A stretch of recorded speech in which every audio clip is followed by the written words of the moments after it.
नमस्कार मित्रों, आज हम यह जानेंगे कि मनुष्य की मृत्यु के बाद भी 5 चीज साथ जाती है। आमतौर पर यह कहा जाता है कि मृत्यु हो गई तो सब समाप्त हो गया, चिता के साथ ही सब स्वाहा हो गया। लेकिन हमारे वेद, पुराण, धर्म ग्रंथ और दर्शन इस बात को नहीं मानते। इनके अनुसार चिता पर जलने पर तो केवल देह का अंत होता है।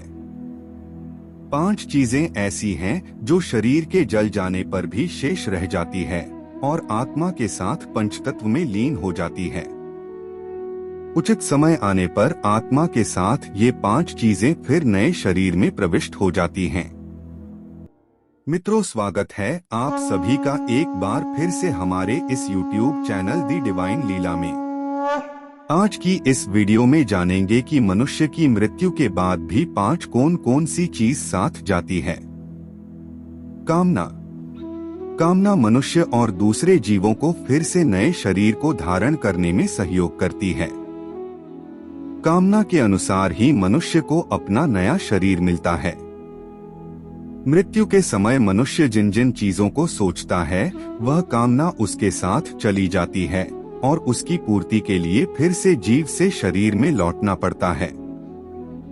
इसलिए धर्म ग्रंथों में कहा गया है कि मृत्यु करीब आने पर सब चीजों की इच्छा त्याग करके ब्रह्मा का ध्यान करना चाहिए। अगर कामना लिए चले गए तो फिर नए शरीर में लौटना पड़ेगा। वासना, कामना का साथी वासना है। यह ऐसी चीज है जिसका कोई अंत नहीं है। मृत्यु शैया पर भी लोग वासना से मुक्त नहीं हो पाते हैं। सांसारिक सुख की चाहत ही वासना है। मनुष्य मरते समय भी अपने जीवन साथी, बच्चों, परिवारजनों के बारे में सोचता रहता है। उनसे मिलने वाले सुख दुख को सोचता रहता है। अधूरी चाहतों को लेकर छटपटता रहता है। इसी छटपटाहट में उसके प्राण निकल जाते हैं। विष्णु पुराण में राजा भरत की कहानी है। उसकी चाहत उसके प्यारे हिरण के बच्चे में थी। उसे सोचते हुए राजा के प्राण निकल गए। अगले जन्म में राजा को स्वयं हिरण रूप में जन्म लेना पड़ा। इसलिए कामना और वासना को मृत्यु के करीब आने पर मन पर हावी ना होने दें। कर्म, मनुष्य जीवन भर कर्म करता है, चाहे वह अच्छा हो या बुरा। गीता में कहा गया है कि कोई भी मनुष्य बिना कर्म किए एक पल भी नहीं रह सकता। मृत्यु करीब आने पर आत्मा शरीर द्वारा किए गए कर्मों की स्मृति को समेट लेती है। ये कर्म ही मनुष्य को परलोक में सुख और दुख देते हैं और इन्हीं के परिणाम से अगले जन्म में अच्छा बुरा फल प्राप्त होता है। कर्म की गति तो ऐसी है कि 7 जन्मों तक पीछा नहीं छोड़ती है। महाभारत में इसका अच्छा उदाहरण मिलता है। बाणों की शैया पर लेटे हुए भीष्म ने जब श्री कृष्ण से पूछा कि मुझे ऐसी मृत्यु क्यों प्राप्त हुई है, तो श्री कृष्ण ने उन्हें 7 जन्म पूर्व की घटना याद दिलाई। 7 जन्म पूर्व भीष्म ने एक अधमरे सांप को उठाकर नागफनी के कांटों पर फेंक दिया था। कर्ज, किसी से कर्ज लें तो उसे मरने से पहले जरूर चुका देना चाहिए। लिया गया कर्ज और दिया गया कर्ज दोनों ही जन्म जन्मांतर तक पीछा नहीं छोड़ता है।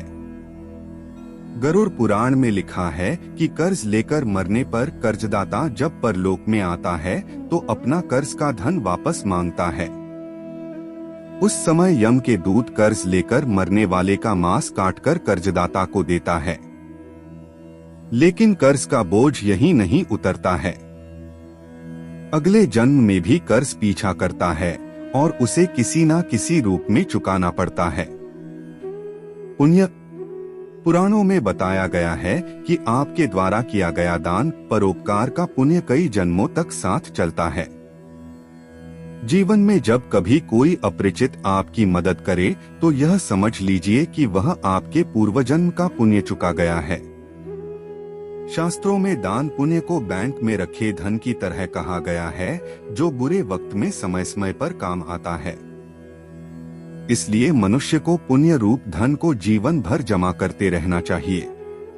अक्षय तृतीया, अक्षय नवमी, माघ पूर्णिमा, कार्तिक पूर्णिमा, गंगा दशहरा, मकर संक्रांति कुछ ऐसे दिन हैं जिनमें किया गया दान पुण्य कई जन्मों तक व्यक्ति को सुख देता है। मित्रों, मैं आशा करता हूं कि आपको यह जानकारी अच्छी लगी होगी। अच्छी लगी हो तो वीडियो को लाइक करें, शेयर करें और अपने इस चैनल को सब्सक्राइब जरूर करें।